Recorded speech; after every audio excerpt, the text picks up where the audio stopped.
기다리겠습니다. 100년이라도 기다리겠습니다. 살구꽃 피던 봄날 청주 시골 김진사댁으로 시집간 14살 새색시. 그런데 첫날 밤 매화 옷가락지를 끼워준 신랑이 새벽 사이에 흔적도 없이 사라졌지요. 시댁 친척들은 다시 시집가라 다그쳤고 마을 사람들은 팔자 사나운 새댁이라 손가락질했지만 새색 씨는 시댁 헛간 한자리에서 7해 동안 병든 시부모를 모시며 신랑을 기다렸습니다. 그런데 매년 봄 살인문 앞에 놓이는 약초, 다발 한 묶음, 그리고 7해째 봄날 시댁 마당으로 들어선 비단 휘장 가마 한 채. 그 가마 안의 사람은 누구였을까요? 반갑습니다. 옛날 이야기입니다. 오늘도 저희 채널을 찾아주셔서 감사합니다. 구독과 좋아요, 알림 설정 눌러주시면 잊혀진 옛 이야기의 문이 활짝 열립니다. 봄날의 청주 시골 마을 김진사댁 살인문 앞에는 분홍빛 살구꽃이 흐드러지게 피어 있었습니다. 마당 한가운데에는 차일이 젖었고 동네 사람들이 너 나 할 것 없이 모여들어 신부 가마를 둘러싸고 있었지요. 올해 봄 청주에서 가장 곱다는 새색시가 오신단다. 14살이라더니 어찌 그리 일찍 시집을 보냈을꼬. 윤참봉댁 다나 아시라 하지 않던가. 단정하기로 인근의 소문이 자자한 아이라. 14살이라니 가마 안에서 무서워 떨고 있겠구먼. 마을 사람들은 신부 가마 안을 슬쩍슬쩍 엿보려 했지만 가마 안에 윤다나는 두 손을 무릎 위에 가지런히 올린 채 눈을 내리깔고 있었습니다. 14살. 친정에서 시집까지 오는 길이 그렇게 멀게 느껴진 것은 처음이었지요. 가마가 흔들릴 때마다 가슴 한쪽이 함께 흔들렸고 다나는 입술을 꼭 깨물어 떨림을 다스렸습니다. 가마가 천천히 마당 안으로 들어와 바닥에 내려앉자 시종이 발을 걷어주었습니다. 친정 어머니가 가마 곁으로 다가오더니 다나의 손을 가만히 잡았지요. 다나야, 잘 들어라. 시댁은 친정과 다르다. 친정에 있던 마음은 친정에 두고 시댁에 와서는 시댁의 사람으로 살아라. 알겠느냐? 예, 어머니. 시아버님께 약 한 첩 잘 다려드리고 시어머님 손길 하나도 놓치지 말거라. 내 한 번 한 약속은 한평생 지키는 것이 우리 윤씨 집안 며느리의 도리이니라. 마음 깊이 새기겠습니다, 어머니. 다나의 목소리는 작았지만 한 글자 한 글자가 또박또박 흘러나왔습니다. 친정 어머니는 그 작은 목소리에 눈시울이 붉어졌고 다나의 손을 한 번 더 꼭 쥐었다가 놓아주었지요. 마당에는 시아버지 김진사와 시어머니 안씨 부인이 마중을 나와 있었습니다. 김진사는 그때만 해도 환갑을 간 넘겼을 무렵이라 등이 꼿꼿했고 흰 수염이 가지런히 정돈되어 있었습니다. 안씨 부인은 다나를 보자마자 두 눈에 물기가 차올라 손수건으로 가만히 눈가를 누르더군요. 진사 어른, 며느리가 참 곱지요. 곱다 뿐이겠소. 단정하기가 우리 집에 들어온 햇빛 같소이다. 신랑 김도현이 마당 한가운데로 들어섰습니다. 도현 역시 14살. 다나와 동갑이었지요. 사모관대에 청웅 달령을 갖추어 입었지만 어디까지나 키만 자란 어린 사내아이였습니다. 도현은 다나의 가마가 도착했다는 말에 가슴이 먼저 뛰었지만 정작 마당에 나서고 보니 두 손이 가만히 떨려 도포 자락 안으로 손을 슬쩍 감추더군요. 혼례 절차는 정해진 격식대로 흘러갔습니다. 합글례를 마치고 신랑 신부가 서로 절을 주고받을 때 다나는 처음으로 도현의 얼굴을 살짝 올려다보았습니다. 도현 역시 조심스레 다나를 바라보았지요. 두 사람의 시선이 잠깐 마주쳤다가 서로 부끄러워 동시에 눈을 내리깔았습니다. 이 짧은 한 번의 눈맞춤이 두 사람이 평생 마음에 새겨 둘 단 한 장의 그림이 될 줄은 그날 누구도 짐작하지 못했지요. 해가 기울고 하객들이 돌아간 뒤 사랑채 한쪽에 다나와 도현이 마주 앉았습니다. 촛불이 2점 켜져 있었고 병풍 그림자가 벽 위에서 가만가만 흔들렸습니다. 서로 한참을 말없이 앉아 있었습니다.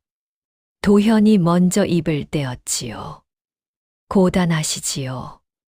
가마 길이 멀었을 텐데. 괜찮습니다, 도련님. 도련님이라고 부르시지 마시지요. 이제 저는 그대의 지아비 이외다. 그러면 무어라 부를까요? 한참 생각하다가 도현이라 불러주시면 좋겠습니다. 어릴 적 어머니께서 그리 부르셨고 그 부름이 가장 정다웠습니다. 다나는 작게 고개를 끄덕였습니다. 도현은 잠시 망설이다가 도포 안주머니에서 무언가를 꺼냈습니다. 옷가락지 한 쌍이었지요. 푸른 빛이 도는 옥의 매화 한 송이가 가만히 새겨져 있었습니다. 이것은 내가 7살의 아버님께 받은 옷가락지이외다. 우리 김씨 집안 가장에게 내려오는 물건이라 어머니께서는 며느리 손에 끼워 주라 하셨소. 손을 내밀어 주시지요. 다나가 떨리는 손을 도현의 앞에 가만히 내밀었습니다. 도현의 손도 떨렸지요. 두 사람의 떨리는 손끝이 닿자 다나는 잠깐 숨을 멈추었습니다. 도현은 옷가락지를 다나의 약지에 천천히 끼워 주었습니다. 다나 씨, 들어주시오. 이 가락지가 그대를 지킬 것이외다. 어찌 그런 말씀을. 훗날 무슨 일이 있어도 이 가락지를 지니고 계시면 내가 어디에 있든 그대를 알아볼 것이오. 도현 씨, 어찌 혼례 첫날 밤에 그런 말씀을 하시는지요. 도현은 답을 하지 않았습니다. 다만 창밖을 1번, 2번, 3번 자주 바라보았지요.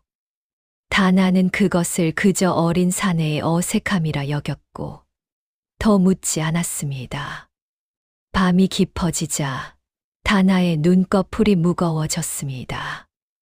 가마 길이 길었고 혼례 절차가 길었고 하객을 맞이하는 일도 길었지요.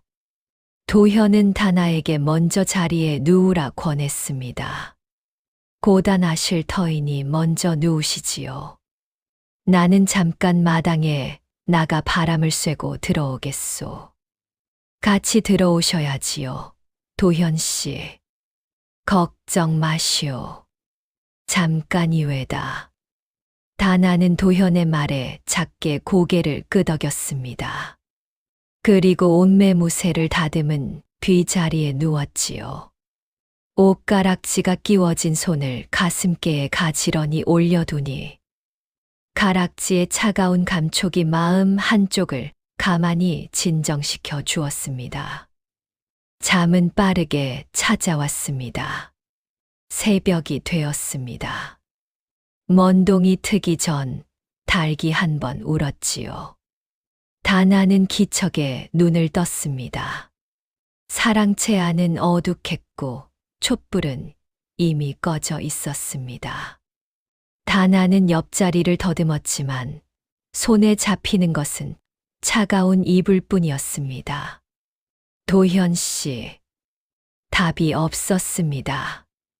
다나는 자리에서 천천히 일어나 앉았지요. 도현이 입었던 사모관대는 횃대에 단정히 걸려 있었고, 도포 한 자락이 마치 오랜 시간 그대로였던 듯 가지런했습니다. 그러나 도현은 어디에도 없었지요. 다나의 가슴이 한 번 쿵 내려앉았습니다. 손가락에 끼워진 옷가락지를 만지작거리며 다나는 천천히 마당으로 나섰습니다. 도현 씨. 마당에는 아무도 없었습니다. 차림문이 살짝 열려 있었고 문 앞에는 새벽 안개가 낮게 깔려 있었지요. 다나는 살인문 너머를 한참 바라보았지만 안개 속에는 사람의 그림자조차 보이지 않았습니다. 어찌 된 일인가? 누가 거기에 있느냐? 뒤에서 시아버지 김진사의 목소리가 들렸습니다. 김진사는 사랑채 쪽에서 다나의 기척을 듣고 나온 길이었지요. 김진사는 다나의 얼굴을 보자마자 무엇이 잘못되었음을 직감했습니다. 다나야, 도현이 어디에 있느냐? 사라졌습니다, 아버님. 무어라. 새벽에 눈을 떠보니 그이는 자리에 없었습니다. 김진사의 얼굴이 하얗게 질렸습니다. 안씨 부인이 뒤이어 나오더니 그 자리에서 무릎이 꺾여 마당에 주저앉아 버렸지요. 도현아, 도현아. 어디에 있느냐, 우리 도현아. 여보, 정신 차리시오. 이게 무슨 일이란 말이오. 우리 도현이가 첫날 밤에 도망을 갔단 말입니까? 새색시를 두고서 어찌 그런 일이. 안씨 부인의 통곡이 새벽 마당을 가득 채웠습니다. 다나는 그 자리에 가만히 서 있었지요. 두려움이 서서히 발끝부터 차올랐지만 다나는 한 손으로 다른 손의 옷가락지를 꼭 쥐었습니다. 그러자 신기하게도 마음 한쪽이 가라앉았습니다. 이 가락지가 그대를 지킬 것이외다. 도현이 첫날 밤에 남긴 한마디가 다나의 귓가에 가만히 다시 들려왔지요. 소식은 빠르게 마을 안으로 퍼져나갔습니다. 해가 채 뜨기도 전에 김문중 어른들이 사랑채로 모여들었지요. 큰종조부 되는 김영감이 가장 먼저 입을 열었습니다. 진사야, 이런 일은 가문의 수치다. 첫날 밤에 신랑이 새색시를 두고 도망을 갔다 하면 어찌 김문중 사람들이 머리를 들고 다니겠느냐. 형님, 도현이가 까닭 없이 그랬을 리는 없습니다.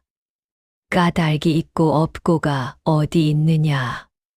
신부가 아직 어리고 친정에 돌아가도 흠이 되지 않을 나이다. 일찍 돌려보내고 시댁에는 새 며느리를 찾자. 무어라 하셨습니까?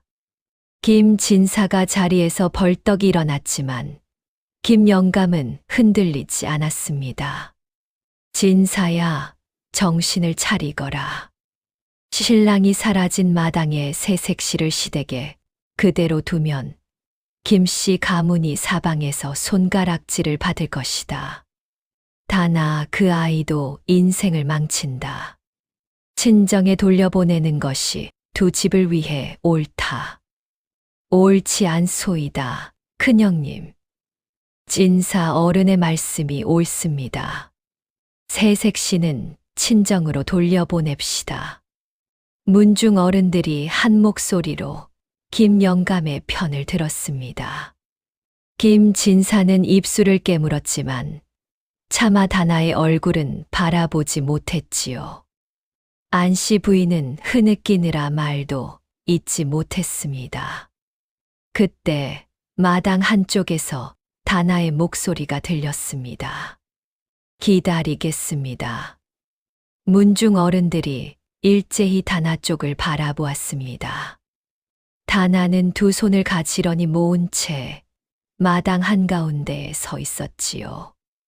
14살의 다나는 어른들이 둘러앉은 사랑채를 향해 또박또박 한 번 더 말했습니다. 기다리겠습니다. 큰아버님. 다나야, 무어라 하였느냐. 신랑이 돌아오기를 기다리겠습니다. 내가 지금 무슨 말을 하는지 알고나 있느냐. 신랑이 언제 돌아올 줄 알고 100년이라도 기다리겠습니다. 마당에 한순간 침묵이 내려앉았습니다. 김진사도, 안씨 부인도, 김영감도 누구도 다음 말을 잊지 못했지요. 다나는 그 침묵을 가만히 받아내고 있었습니다. 다나야, 그 말을 해서는 아니 된다. 아버님, 어머님께서 두 분 다 살아계시는 한, 저는 이 댁의 며느리입니다. 도련님께서 끼워 주신 이 옷가락지를 손가락에 끼고 있는 한, 저는 이 댁 사람입니다. 두 분께서 저를 친정으로 돌려보내시지 않는 한, 저는 여기에 있겠습니다. 신랑이 돌아오기를 기다리겠습니다. 그것이 제가 어제 이 마당에 들어서며 한 약속이었으니 저는 그 약속을 지키겠습니다. 다나의 작은 목소리가 마당을 가만히 채웠습니다. 김영감은 무어라 더 말을 하려다가 다나의 눈빛을 한 번 마주치고는 그만 입을 다물었지요. 김진사는 자리에 다시 주저앉았고 안씨 부인은 두 손으로 얼굴을 감싸 쥔 채 어깨를 흔들었습니다. 문중 어른들이 한참 만에 자리에서 일어섰습니다. 김영감은 마지막에 다나 쪽을 한번 돌아보더니 한숨을 길게 내쉬고는 살인문을 넘어갔지요. 한 달이다. 한 달 안에 돌아오지 않으면 그때 다시 모이자. 형님, 한 달이라뇨. 진사야, 나도 사람이다. 한 달은 기다려 주마. 문중 어른들이 떠난 뒤 마당에는 김진사 내외와 다나만이 남았습니다. 안씨 부인이 가장 먼저 다나 곁으로 다가와 다나의 두 손을 꼭 잡았지요. 다나야, 정말 괜찮겠느냐? 어머님, 저는 괜찮습니다. 도현이가 어찌 첫날 밤에 어찌 그런 일을. 어머님, 도련님께는 분명 까닭이 있을 것입니다. 내가 어찌 그리 생각하느냐. 도련님께서 어젯밤에 저에게 이 가락지를 끼워 주시며 하신 말씀이 있었습니다. 훗날 무슨 일이 있어도 이 가락지를 지니고 계시면 내가 어디에 있든 그대를 알아볼 것이요. 저는 그 말씀을 믿겠습니다. 김진사가 마당 끝에서 다나를 한참 바라보았습니다. 그러더니 천천히 다가와 다나의 어깨에 손을 가만히 얹었지요. 다나야, 미안하구나. 우리가 너에게 이런 짐을 얹게 되어 미안하구나. 아버님, 짐이 아닙니다. 약속입니다. 그날 다나는 사랑채를 떠나 시댁 헛간 한쪽 자리에 자신의 거처를 마련했습니다. 사랑채는 신랑이 돌아왔을 때 비워두어야 한다는 것이 다나의 뜻이었지요. 헛간 한쪽 구석 집단을 단정히 깔고 그 위에 무명 이불 한 채를 펴니 작지만 다나 한 사람이 누울 자리가 되었습니다. 옷가락지가 끼워진 손을 가슴께 올려두고 다나는 가만히 천장을 바라보았지요.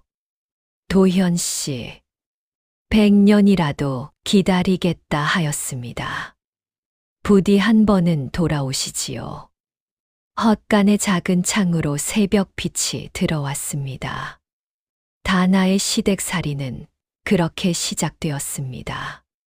그러나 그 누구도 그날의 다나 자신조차도 그 기다림이 한 달이 아니라 7해가 되리라는 것은 알지 못하였지요.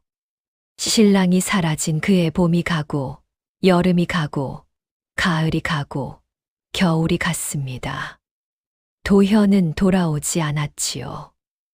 김영감이 약속한 한 달이 지나고 2달이 지나고 반년이 지났을 때 김문중 어른들은 2차례 더 모임을 가졌지만 그때마다 김진사가 자리를 박차고 일어났습니다. 내 며느리는 내 며느리다. 누구도 다나를 친정에 돌려보내지 못한다. 김진사의 단호한 한마디가 모임을 한 번 깨뜨렸지요. 김영감은 처음엔 화를 냈고 다음엔 한숨을 쉬었고 그 다음엔 입을 다물었습니다. 다나의 시댁살이는 그렇게 한 해를 넘겼지요. 이듬해 봄이었습니다. 살구꽃이 피고 진달래가 마당 한쪽에서 분홍빛으로 흐드러질 무렵 다나는 새벽 일찍 눈을 뜨는 버릇이 들어 있었지요. 그날도 닭이 울기 전에 헛간을 나서 부엌으로 가 시아버지 약을 살피려 했습니다. 그런데 살인문 쪽에서 무엇인가 눈에 띄었습니다. 이게 무엇인가? 다나는 살인문 앞으로 가까이 다가갔습니다. 잘 묶인 약초 다발 한 묶음이 살인문 안쪽에 단정하게 놓여 있었지요. 당귀와 천궁, 작약이 알맞게 섞인 다발이었습니다. 다나는 두리번거리며 사방을 살폈지만 새벽 마당 어디에도 사람의 그림자는 없었습니다. 다발 위에는 종이 한 장이 끼워져 있었는데 글자는 한자도 적혀 있지 않았지요. 누가 이런 것을 두고 갔을꼬. 다나는 약초 다발을 가만히 들고 부엌으로 들어갔습니다. 시어머니 안씨 부인이 마침 자리에서 일어나 부엌으로 나오던 길이었지요. 다나야, 그것이 무엇이냐? 어머님, 살인문 앞에 누군가 약초 다발을 두고 갔습니다. 누가? 모르겠습니다. 사방을 살폈는데 사람의 그림자조차 보이지 않았습니다. 어찌 이런 일이 다 있을꼬. 안씨 부인은 약초 다발을 한참 들여다보더니 천천히 고개를 저었습니다. 다나는 다발에서 당귀 한 뿌리를 떼어내 그날 시아버지 약탕에 함께 넣었습니다. 김진사는 그 무렵부터 자리에 누워있는 시간이 길어졌지요. 다나야, 약이 지나구나. 오늘은 새 약초가 들어갔습니다. 아버님. 새 약초라. 누군가 살인문 앞에 두고 가신 것이 있어 거기서 한 뿌리를 더하였습니다. 누가 두고 갔다더냐? 그것이 알 수가 없습니다.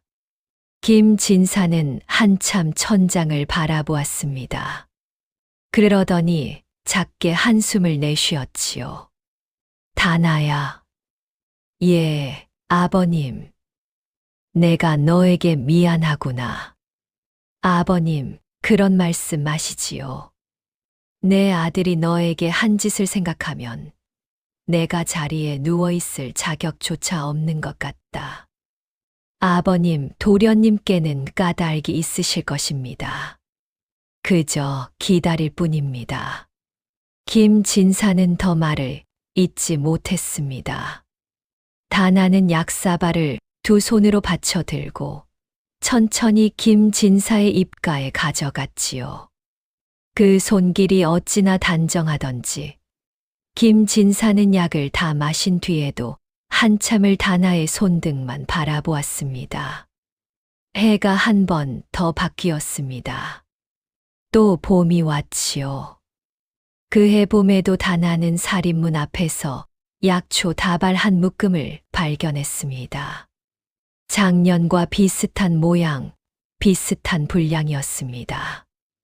다나는 사방을 살폈지만 역시 사람의 그림자는 없었지요. 다나는 그저 다발을 들고 부엌으로 들어왔습니다. 또 그것이 왔구나. 예, 어머님. 작년과 같은 자리에 같은 모양으로 두고 갔습니다. 안씨 부인은 다나의 손을 잡았습니다. 그 손이 가만히 떨리고 있었지요. 그 무렵부터 안씨 부인은 손이 떨리기 시작했습니다. 빨래를 짜다가도 손이 떨렸고, 바느질을 하다가도 바늘이 자꾸 흔들렸지요. 어머님, 빨래는 제가 가지고 가겠습니다. 다나야, 너 혼자 어찌 같이 가시지요. 어머님께서 옆에 앉아만 계셔도 저는 마음이 든든합니다. 다나는 빨래 광주리를 들고 마당을 나섰습니다. 안씨 부인이 다나의 옆에서 천천히 걸음을 맞추었지요. 둘은 마을 끝 빨래터까지 함께 걸어갔습니다. 빨래터에는 마을 여인들이 몇 모여 있었습니다. 다나 일행이 들어서자 여인들이 슬쩍 서로 눈짓을 주고받았지요. 저 새댁이로구나. 신랑이 첫날 밤에 도망갔다는 그 새댁. 올해도 가만히 시댁에 붙어 있구먼. 친정에서 데려가지도 않더냐. 팔자가 산앞기로 청주 인근에서 으뜸이라더라. 친정도 된 데가 있어서 데려가지를 못하는 게야. 박할미가 가장 먼저 입을 떼었고 다른 여인들이 한마디씩 거들었습니다. 안씨 부인의 어깨가 흠칫했지요. 다나는 안씨 부인의 손을 가만히 잡았습니다. 어머님, 신경 쓰지 마시지요. 다나야, 어찌 내가 저 말을 듣고 마음이 흔들리지 않겠느냐. 흔들리지 않습니다, 어머님. 제가 흔들리지 않으면 어머님께서도 흔들리지 마시지요. 다나는 빨래 광주리를 빨래판 옆에 내려놓고 두 손을 걷어 올렸습니다. 박할미가 다나 쪽을 한 번 더 흘겨보았지만 다나는 표정 하나 바뀌지 않았지요.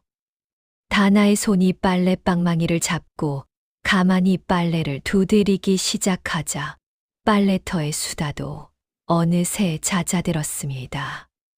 어찌 저리 단정한가. 독한 것인지 묻어난 것인지 알 수 없는 새댁이네. 다나가 빨래를 마칠 무렵 친정에서 사람이 왔다는 소식이 마당에 도착했습니다. 친정 부친 윤참봉이 보낸 종이었지요. 다나가 헛간 앞마당으로 나가니 종이 다나 앞에 한 통의 편지를 내밀었습니다. 아씨, 참봉 어른께서 이 편지를 꼭 직접 손에 쥐어 드리라 하셨습니다. 수고하셨소. 다나는 편지를 받아 헛간으로 들어와 가만히 폈습니다. 친정 아버지의 글씨였지요. 다나야, 시댁에 머무른 지 어느덧 2해를 넘었구나. 신랑이 돌아오지 않은 지가 2해이면 친정에서는 더 이상 너를 시댁에 둘 수가 없다. 사람이 한 약속에는 끝이 있는 법이고 한 가문이 짊어진 의리에도 한계가 있는 법이다. 이번 가을이 가기 전에 친정으로 돌아오너라. 친정 어머니가 너를 기다리고 있다. 다나는 편지를 다 읽고 한참 눈을 감았습니다. 친정 어머니의 얼굴이 떠올랐고 친정 마당의 살구꽃이 떠올랐지요. 그러나 그보다 먼저 떠오른 것은 첫날 밤 도현이 끼워준 옷가락지의 무게였습니다. 다나는 가락지를 만지작거리며 천천히 붓을 들었습니다. 아버님, 친정으로 돌아오라 하신 말씀 잘 받았습니다. 그러나 다나는 시댁에 남겠습니다. 신랑이 돌아오기를 기다리는 것이 다나가 가마 안에서 마당으로 내릴 때 마음에 새긴 약속이었습니다. 한 번 한 약속을 다나가 거두면 다나는 이 자리에서 일어설 수가 없습니다. 부디 다나의 뜻을 헤아려 주시지요.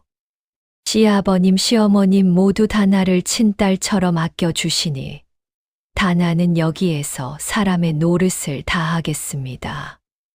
답장을 보내고 며칠이 지나 친정에서 다시 사람이 왔습니다. 이번에는 친정 어머니가 보낸 비단 한 필이었지요. 비단에는 짧은 쪽지가 끼워져 있었습니다. 다나야, 내 아버지께서 화가 많이 나셨다.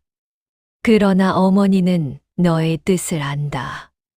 부디 몸 상하지 말거라. 다나는 비단을 가만히 어루만졌습니다. 그러더니 그 비단을 안씨 부인에게 가져가 두 손으로 받쳐 올렸지요. 어머님, 이 비단으로 시아버님 소미불을 만들어 드리시지요. 다나야, 이것은 친정에서 너에게 보낸 것이 아니냐. 제 친정에서 시댁에 보낸 정성이라 여기시지요. 시아버님 소미불이 작년 겨울에 얇아 보이셨습니다. 안씨 부인은 다나의 두 손을 마주 잡고 한참을 흐느꼈습니다. 다나야, 다나야, 내가 너를 어찌 갚을꼬. 어머님, 갚으실 것이 없습니다. 저는 이 댁의 사람일 뿐이지요. 해가 또 바뀌었습니다. 세 번째 봄, 살인문 앞에 약초 다발이 또 놓여 있었지요. 네 번째 봄에도, 다섯 번째 봄에도, 여섯 번째 봄에도 같은 일이 반복되었습니다. 다나는 매년 봄, 새벽에 살인문 앞에서 약초 다발을 발견했습니다. 같은 자리, 같은 모양, 같은 분량. 누가 두고 가는지는 알 수 없었지요. 올해도 그것이 왔구나, 다나야. 예, 어머님. 올해도 같은 자리에 두고 갔습니다. 해가 거듭될수록 김 진사의 병은 깊어졌습니다. 자리에서 일어나는 일이 점점 줄었고 어떤 날은 종일 천장만 바라보았지요. 안씨 부인의 손떨림은 점점 더 심해졌고 다나가 손을 잡아주지 않으면 숟가락도 들지 못하는 날이 늘었습니다. 다나는 매일 새벽에 일어나 시아버지의 약을 다리고 시어머니의 빨래를 도왔지요. 그리고 하루에 한 번은 반드시 시댁 헛간 한 자리에 앉아 옷가락질을 만지작거렸습니다. 도현 씨, 다나는 오늘도 여기에 있습니다. 마을 사람들의 손가락질도 해마다 반복되었습니다. 말레터의 박할미는 어느 해부터인가 다나 쪽을 보지 않게 되었고 다른 여인들도 입을 다무는 시간이 길어졌지요. 그러나 다나의 등 뒤에서 수군거림은 끊이지 않았습니다. 저 새댁은 이제 몇 살인가? 17이라더라. 시집 온 지 세 해째이니 이제 21가 되겠구먼. 청춘이 그렇게 가는구나. 해가 한 해 한 해 흐르는 동안 다나의 헛간 한 자리에는 이불이 2번 새 것으로 바뀌었고 집단이 7번 새 집으로 갈렸습니다. 다나의 회색 무명 저고리는 어깨가 닳았고 다홍 무명 치마는 끝자락이 흐려졌지요. 그러나 다나의 눈빛만은 흐려지지 않았습니다.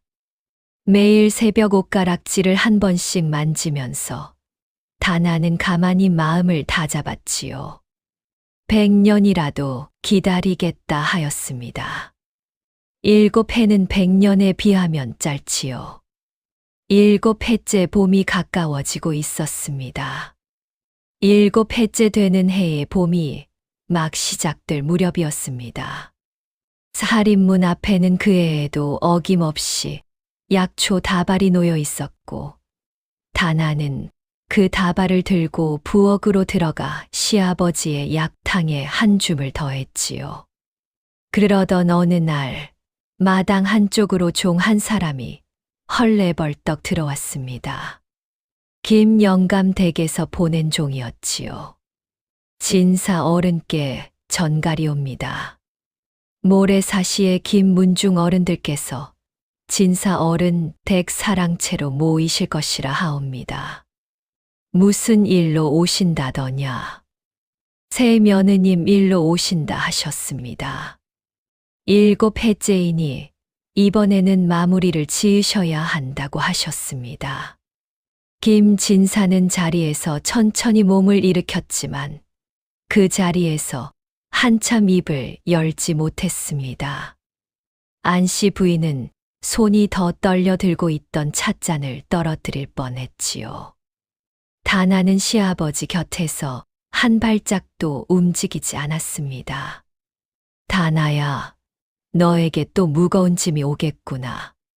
아버님, 짐이 아닙니다. 이번에는 큰형님이 그냥 물러서지 않으실 것이다. 그래도 저는 여기에 있습니다. 이틀이 지났습니다. 4시가 되자 김문중 어른들이 사랑채로 들어섰지요.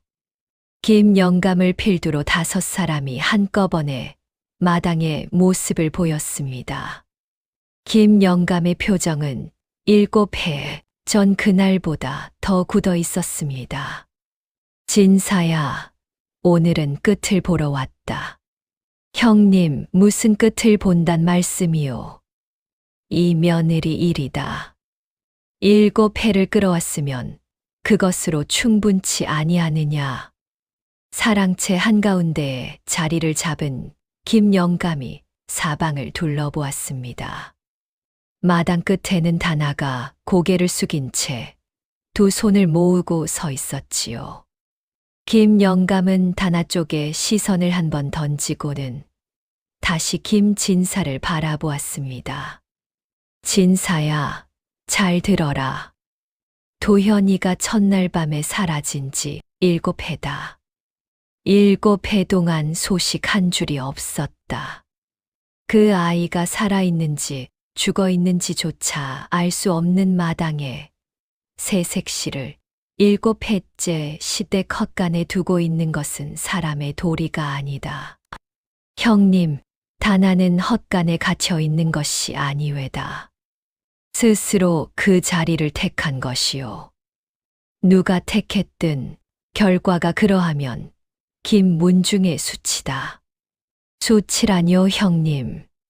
진사야, 청주 사람들이 우리 김문중을 어떻게 보는지 아느냐. 새색시 하나를 헛간에 두고 7회째 약시중을 들게 하는 가문이라 한다. 새색시가 손가락질을 받는 줄로만 알고 있었더냐. 우리 김문중도 함께 손가락질을 받고 있다. 이번에 끝을 보자. 다나를 친정으로 돌려보내고 새 며느리를 들이자. 도현이가 돌아오면 그때 다시 의논하면 되리리다. 김 영감의 옆자리에 앉은 다른 종조부 한 사람이 거들었지요. 형님 말씀이 옳네. 진사 자네가 누워있는 동안 김문중이 사방에서 헐뜯음을 받고 있어. 다나 그 아이도 인생을 망친다. 21살이면 이제 후사를 두기에도 늦은 나이다. 다나의 인생이 망한다 하셨습니까? 그렇네, 진사. 그것은 김문중이 다나의 인생을 망쳤다는 뜻이요. 김진사가 자리에서 천천히 몸을 일으켰습니다. 7회 동안 자리에서 일어서는 일이 손에 꼽을 정도였던 김진사가 그날만은 2 발로 사랑채 마루에 단단히 섰지요. 형님, 그리고 종조부들, 잘 들으시오. 진사야, 자리에 누워라. 무리하지 마라. 누워서는 할 수 없는 말이라 일어선 것이 외다. 김진사의 목소리가 마당을 넘어 살인문 너머까지 울렸습니다. 다나는 고개를 들지 않은 채 그 목소리를 듣고 있었지요. 우리 김문중의 수치가 되는 것은 다나가 아니외다. 7해 전 첫날 밤에 새색시를 두고 도망간 내 아들 도현이외다. 내 아들이 까닭 없이 그러하지는 않았으리라 나는 믿소이다. 그러나 까닭이 무엇이었든 사라진 것은 도현이의 한 짓이지 다나의 죄가 아니외다. 진사야, 형님 다나가 7해 동안 우리 댁에서 한 일이 무엇이었겠소. 시아버지의 약을 매일 다린 일이외다. 시어머니의 손을 매일 잡아 일으킨 일이외다. 빨래를 한 번도 걸은 적이 없고 우리 두 늙은이를 친부모처럼 모신 일이외다. 그것을 김문중의 수치라 하시면 김문중이 보는 눈이 잘못된 것이외다. 마당에 한순간 정적이 내려앉았습니다. 안씨 부인이 사랑채 안쪽에서 흐느끼는 소리가 새어나왔지요. 김영감은 김진사의 얼굴을 한참 바라보더니 다시 입을 열었습니다.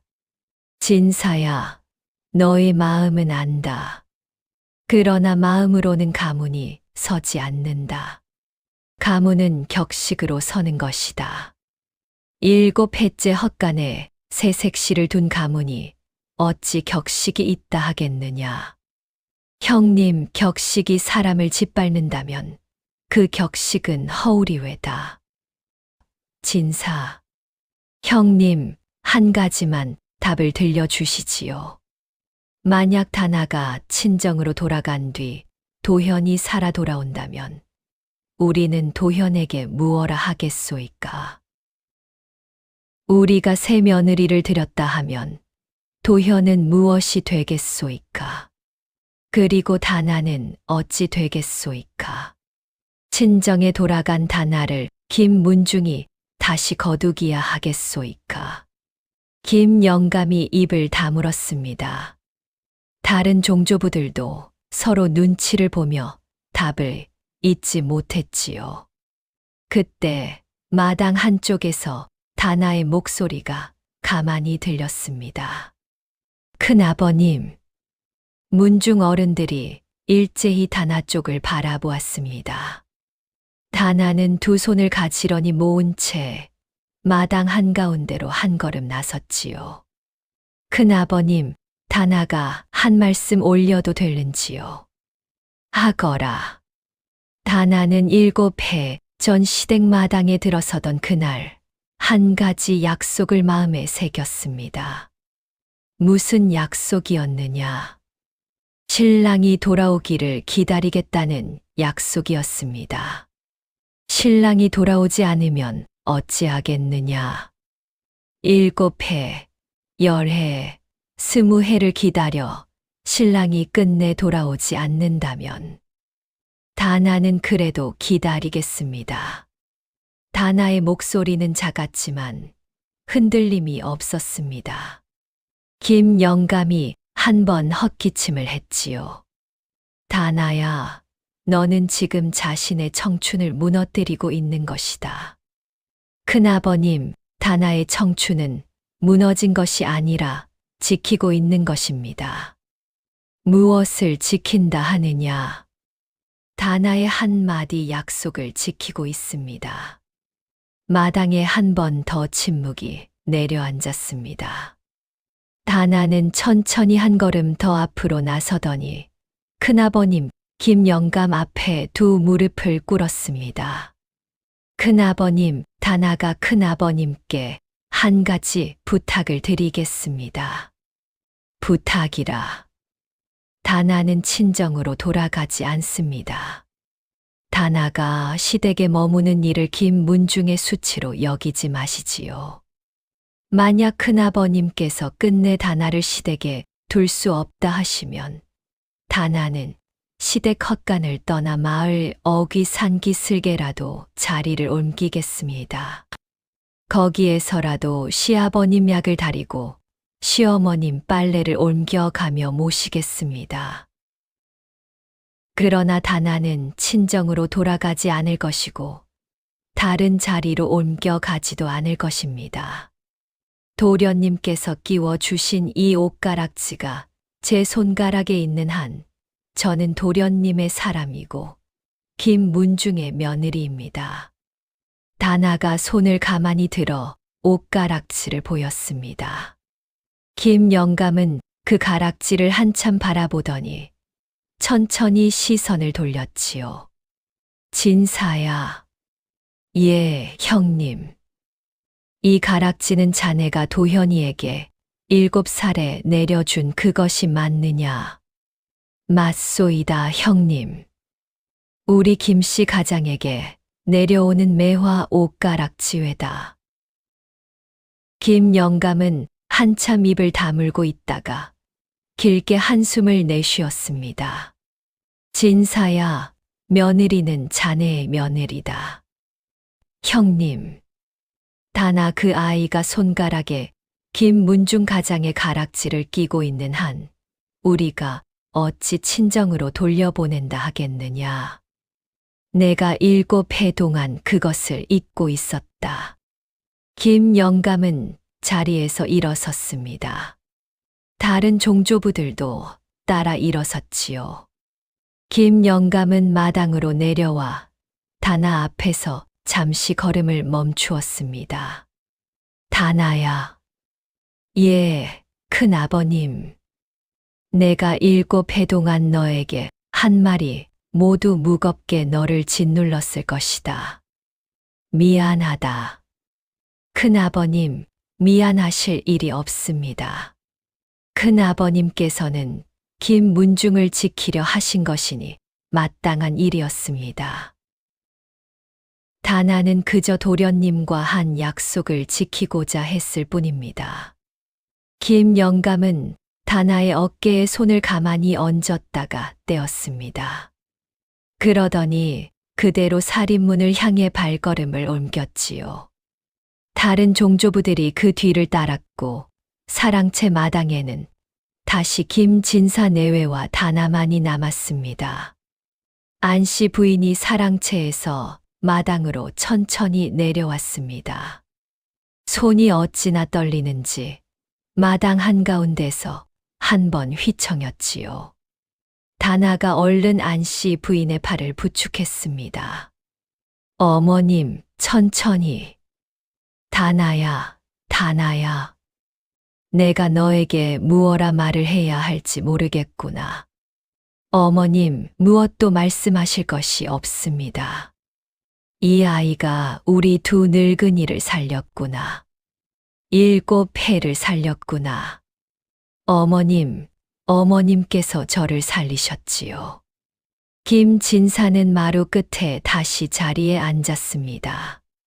한참을 기침을 했지요. 일어선 것만으로도 무리였던 모양입니다. 다나가 시아버지 곁으로 다가가 약사발을 받쳐 들었습니다. 아버님, 약 드시지요.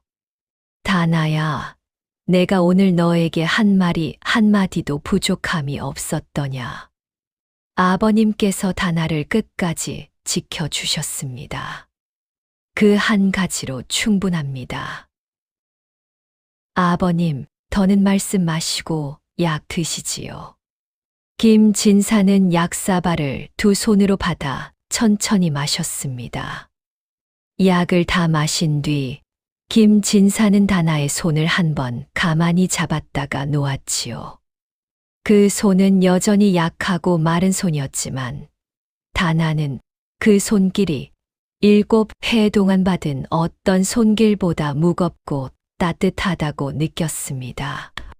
그날 저녁 다나는 헛간 한 자리에 앉아 옷가락지를 만지작거리며 가만히 천장을 바라보았습니다. 도현 씨, 큰아버님께서 오늘 다나를 며느리로 인정해 주셨습니다. 7해 만에 처음으로 김문중에서 다나를 며느리라 부르셨습니다. 도현 씨, 그러나 다나는 그것보다 한 가지가 더 그립습니다. 도련님의 얼굴이 그립습니다. 다나가 도련님을 한 번이라도 더 배울 수가 있다면 그것이면 충분하겠습니다. 헛간의 작은 창으로 봄밤 별이 한 점 보였습니다. 다나는 그 별을 한참 바라보다가 천천히 잠이 들었지요. 그러나 그 곰에는 다나의 마음에 한 가지 의문이 함께 싹 트고 있었습니다. 매년 봄 살인문 앞에 약초 다발을 두고 가는 그 사람. 7회째 그 사람이 누구인지를 다나는 이번 봄에 반드시 한번 마주쳐 보아야 하겠다고 그날 밤 처음으로 마음에 새겼습니다. 친척들의 발걸음이 떠난 지 며칠이 지났습니다. 다나의 마음에는 한 가지 작정이 자리를 잡고 있었지요. 7회째 매년 봄 살인문 앞에 약초 다발을 두고 가는 그 사람을 이번에는 반드시 마주치겠다는 마음이었습니다. 어머님, 오늘부터 며칠 동안 새벽에 잠시 마당으로 나가 있겠습니다. 다나야, 무슨 일로?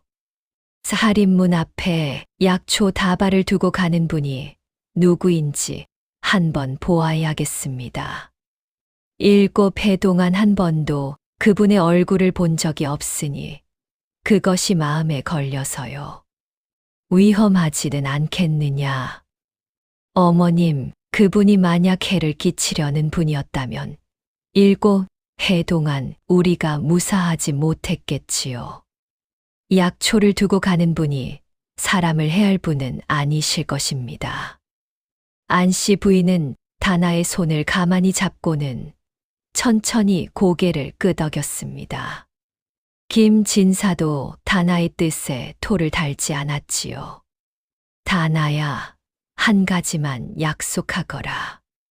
무엇이든 말씀하시지요, 아버님.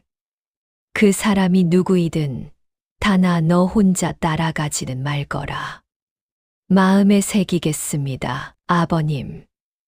그날부터 다나는 새벽 첫 달기 울기 전에 헛간에서 일어나 마당 한쪽 광 옆에 가만히 자리를 잡았습니다. 광 그림자에 몸을 숨기면 살인문 안쪽이 한눈에 들어왔지요. 다나는 무명 이불 한 자락을 어깨에 걸친 채 두 손에 입김을 모으며 가만히 앉아 있었습니다. 첫날 새벽에는 아무 일도 없었습니다. 둘째 날 새벽에도 셋째 날 새벽에도 살인문 앞에는 그 누구도 다가오지 않았지요. 다나는 마음을 다잡으며 다섯째 날 새벽에도 광 그림자의 자리를 잡았습니다. 그날이었습니다. 닭이 울기 전, 동이 트기 한참 전이었지요. 살인문 너머 골목에서 가벼운 발소리가 들렸습니다. 다나는 숨을 죽였습니다. 발소리는 살인문 앞에서 한번 멈추었고 누군가 살인문을 밀고 안으로 들어섰지요. 다나의 가슴이 한번 쿵 내려앉았습니다. 키가 큰 사내였습니다. 검은 무명 도포의 갓을 깊이 눌러 쓴 차림이었고 한 손에 약초 다발을 들고 있었지요. 사내는 살인문 안쪽에 다발을 가만히 내려놓고는 잠시 그 자리에 가만히 서 있었습니다. 무엇을 기다리는 듯이. 다나가 자리에서 가만히 일어섰습니다. 광 그림자에서 한 발짝 마당 안쪽으로 나서려 하는 그때 사내가 고개를 들었지요. 그러더니 다나 쪽을 한번 바라보았습니다. 어둠 속이라 얼굴은 보이지 않았지만 시선이 마주친 것은 분명했지요. 다나가 한 걸음 더 나서려 하자 사내가 몸을 휙 돌렸습니다. 잠깐만요. 그곳에 잠깐만 계셔 주시지요. 다나의 목소리는 작았지만 분명했습니다. 그러나 사내는 살인문을 빠져나가 골목으로 사라졌지요. 다나는 살인문까지 빠른 걸음으로 다가가 골목을 내다보았습니다. 골목 끝에서 사내의 그림자가 한 번 어른거렸다가 사라지더군요. 다나는 골목을 따라 몇 걸음 더 따라갔지만 시아버지와 했던 약속이 생각나 그 자리에서 멈추었습니다. 다나는 살인문 앞으로 돌아와 약초 다발을 가만히 들어 올렸지요. 따뜻했습니다. 막 산에서 캐어온 것처럼 흙이 아직 다발 끝에 묻어 있었지요. 누구실까? 다나는 약초 다발을 두 손에 받쳐 들고 부엌으로 들어갔습니다. 안씨 부인이 마침 일어나 있던 길이었지요. 다나야, 보았느냐? 어머님, 보긴 보았습니다. 그러나 얼굴은 보지 못하였습니다. 갓을 깊이 눌러쓴 사내였습니다. 키가 어떠더냐? 키가 컸습니다. 도련님이 떠나실 때 키가 어떠하셨는지요? 도현이는 떠날 때 14살이었으니 그때 키가 자네보다 한 뼘쯤 컸지. 7해 동안 더 자랐다 하면 자네보다 머리 하나는 더 컸을 게다. 오늘 새벽 그 사내도 그러하였습니다. 안씨 부인이 부엌 한가운데서 잠시 멈춰 섰습니다. 다나의 손에 들린 약초 다발을 한참 바라보더니 다시 다나의 얼굴을 보았지요. 다나야, 설마 도현이가. 어머님, 그 말씀은 마시지요. 다나가 마음을 다잡지 못하게 됩니다. 그렇구나. 미안하다. 그날 다나는 김진사에게도 새벽에 일을 보고했습니다. 김진사는 다나의 말을 한참 듣고는 천장을 바라보며 작게 한숨을 내쉬었지요. 다나야, 그 사내가 누구이든 다나에게 해를 끼치려는 자는 분명 아닐 것이다. 예, 아버님. 내 약값을 모르는 누군가가 7해째 다발을 두고 가는 모양이다. 그러나 그 다발이 가져오는 약효를 보면 보통 사람이 우연히 두고 가는 것은 아닐 것이다. 무슨 말씀이신지요? 우리 청주 인근에서는 당귀와 천궁을 한 다발에 묶어 두고 갈 만큼의 정성을 들이는 자가 없다. 그것은 약초를 알고 약방을 알고 환자를 아는 자만이 할 수 있는 일이다. 다나는 김진사의 말씀에 한참 고개를 숙이고 있었습니다. 7해째 살인문 앞에 다발을 두고 가는 자, 김진사의 약을 알고 있는 자, 그러나 한 번도 모습을 드러내지 않는 자. 다나의 마음에 작은 의문이 가라앉지 않고 떠올랐지요. 아버님, 다나가 한 번만 더 그분을 보아야겠습니다. 다나야, 이번에는 더 일찍 일어나겠습니다. 살인문 앞이 아니라 골목 끝에 자리를 잡겠습니다. 그분이 어디에서 오시는지를 보아야 마음이 풀릴 것 같습니다. 위험하지 않겠느냐? 마을 안 골목입니다, 아버님. 위험하지 않겠지요. 김진사는 한참 만에 고개를 끄덕였습니다. 다음 날 새벽 가나는 닭이 울기 전보다 한참 일찍 일어나 살인문을 빠져나가 골목 끝에 자리를 잡았지요. 골목 끝에는 마을 어귀로 이어지는 길이 있었고 그 길은 비싼 기슭으로 곧장 이어졌습니다. 다나는 길가의 큰 소나무 뒤에 몸을 가만히 숨겼지요. 새벽 안개가 낮게 깔려 있었습니다. 한참을 기다리고 있노라니 마을 어귀 쪽에서 발소리가 들렸지요. 다나는 숨을 죽였습니다. 어제 그 사내였습니다. 검은 무명 도포의 갓을 깊이 눌러쓴 차림. 손에 약초 다발 한 묶음. 사내는 다나가 숨어있는 소나무 옆을 그대로 지나 마을 안 골목으로 들어섰습니다. 그러더니 김진사댁 살인문 앞에 다발을 두고는 다시 골목을 빠져나와 마을 어귀로 향했지요. 다나는 사내의 뒤를 천천히 따라갔습니다. 한 번 돌아보지 않고 발걸음을 늦추거나 빠르게 하지도 않았지요. 사내는 마을 어귀를 지나 뒷산 기슭으로 들어섰습니다. 다나도 그 뒤를 따라 산기슭에 들어섰지요. 안개가 산기슭에서는 더 두꺼워지고 있었습니다. 산기슭의 좁은 오솔길을 한참 따라가니 길이 두 갈래로 갈렸습니다.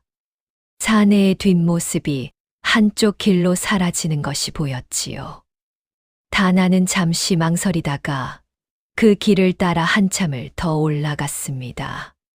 산을 한 번 휘돌아가니 작은 골짜기 안에 빈 너덜이 펼쳐져 있었습니다. 너덜 한가운데에 한 사람이 서 있었지요. 검은 무명 도포의 갓을 눌러쓴 차림. 다나의 발걸음이 그 자리에서 멈추었습니다. 사내가 다나 쪽으로 천천히 고개를 돌렸습니다. 다나의 가슴이 다시 한번 쿵 내려앉았지요. 그러나 그 순간 산기슭에서 안개가 한 번 더 두껍게 밀려 올라왔습니다.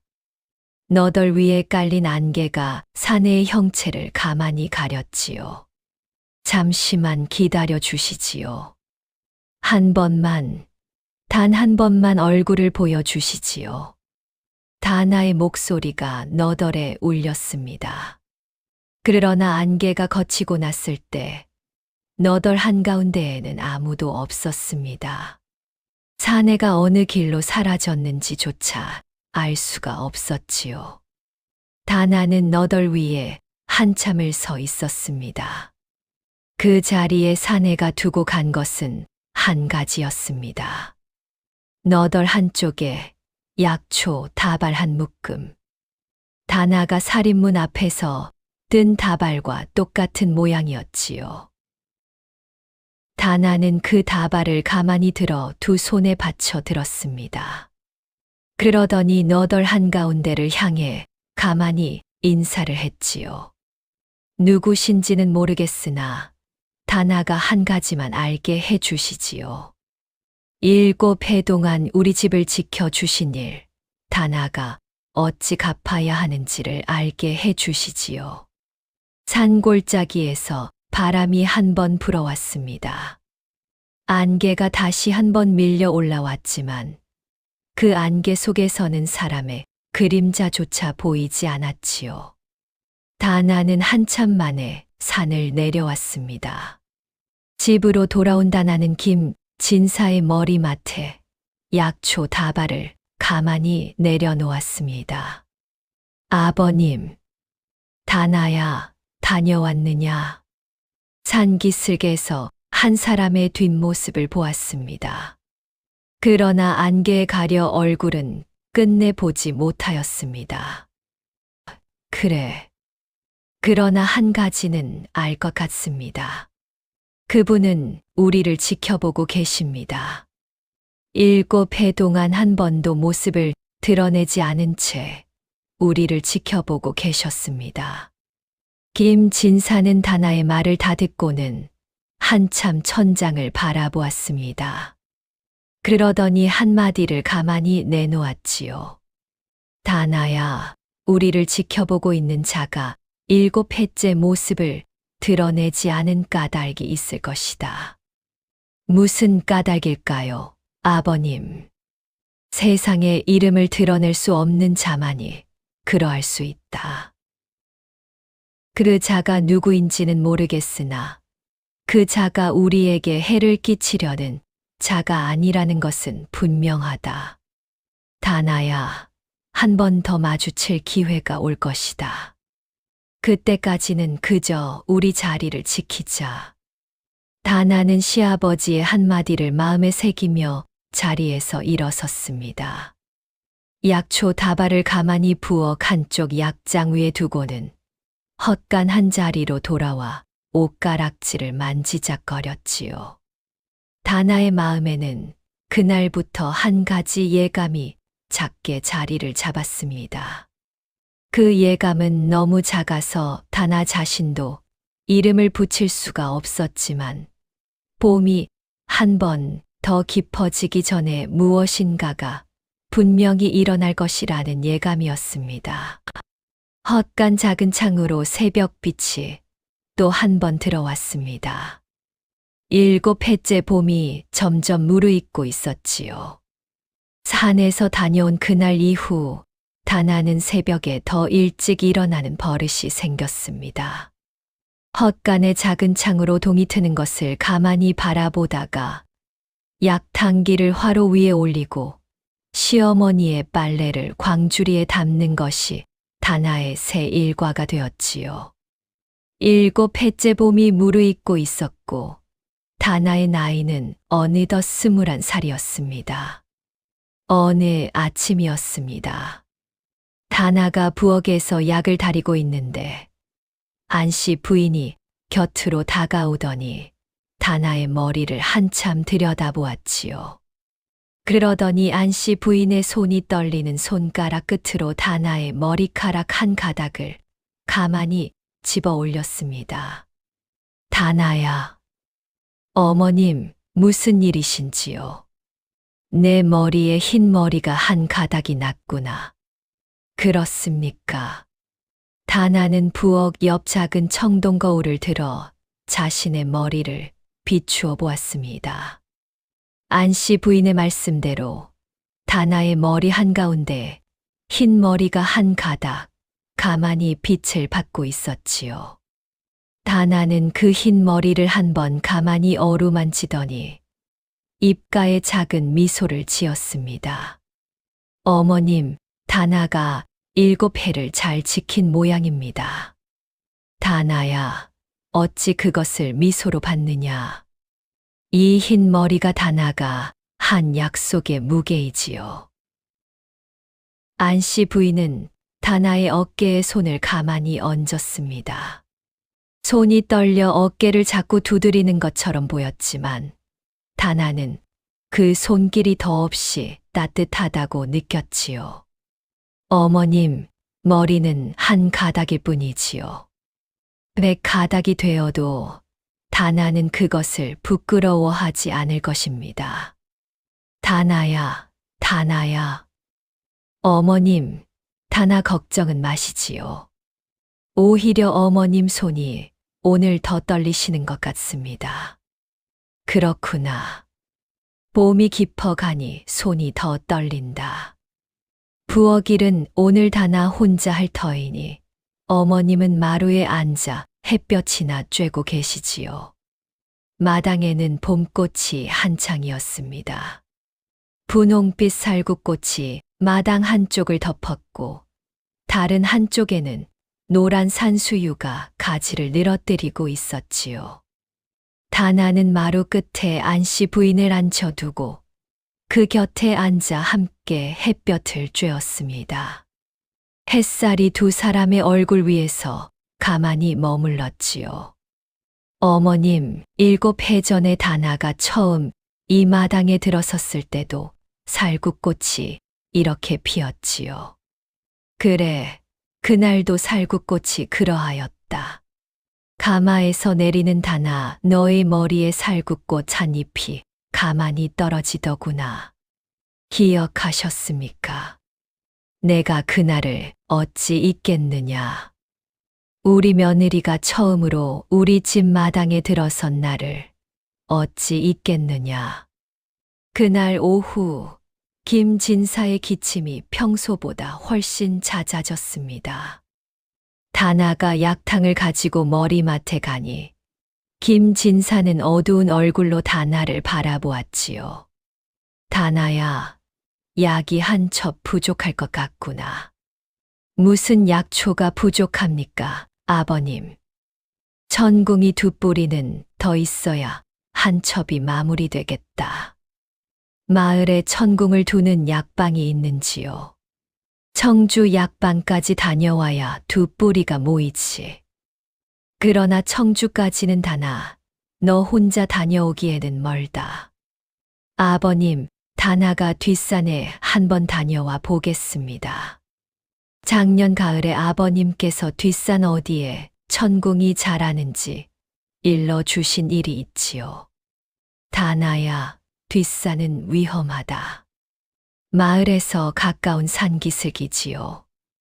위험할 것이 없습니다. 해가 지기 전에 다녀오겠습니다. 김진사는 한참 망설이다가 천천히 고개를 끄덕였습니다. 다나는 작은 채반과 호미를 챙기고 회색 무명 저고리 위에 한 자락을 더 둘렀지요. 마당에 안씨 부인이 마루 끝까지 따라 나왔습니다. 다나야, 해가 지기 전에 꼭 돌아오너라. 예, 어머님. 너무 늦지 않게 돌아오겠습니다. 다나는 살인문을 나섰습니다. 마을 어귀를 지나 뒷산 기슭으로 들어서니 봄날의 산이 다나를 한번 가만히 맞아 주었지요. 다나는 작년에 김진사가 일러준 자리를 따라 천천히 산을 올랐습니다. 봄꽃이 산기슭 곳곳에 피어 있었고 새소리가 한가로이 들렸지요.